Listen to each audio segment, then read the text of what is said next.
Late last month, President Trump signed into law new opioid legislation. The Support for Patients and Communities Act is designed to stop illegal drugs at the border, and it establishes support for treatment and prevention programs. In Health Watch, Shelley Botat shows us how one researcher is developing a tool doctors could use to help assess at-risk patients.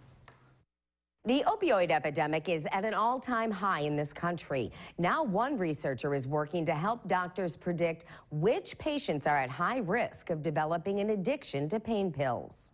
Today, surfing is a great passion of James Fada, but earlier in his life was something else. I tried my first drug at the age of 12, and then I quickly progressed to the one that I liked the most, which was opiate. Like millions of Americans, James liked the way the pills made him feel. It numbed all the anxiety and negative emotions that were always in me. Janet Robichaud says the overprescribing of painkillers like Vicodin and OxyContin has led to a condition called opioid use disorder. That is a chronic relapsing disease that they're going to have for the rest of their life. Robichaud and her team at Florida Atlantic University wanted to know if some people were at a higher risk of developing an addiction to opioids. So they studied the genes of 25,000 chronic pain patients. About 20% of the patients clearly show that they've gone on to show signs that they're developing addiction. Robichaud says the goal of the study is to create an addiction risk score to help doctors better assess patients. If we could identify the 20% of patients ahead of time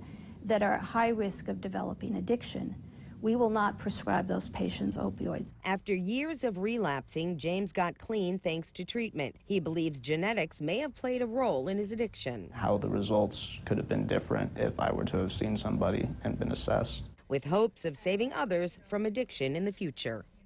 James is currently pursuing a degree in social work to help others dealing with his addiction. Robichaud hopes to create a predictor tool doctors can use in the next 5 years. And that's your Health Watch. I'm Shelley Botat, Local 5 News.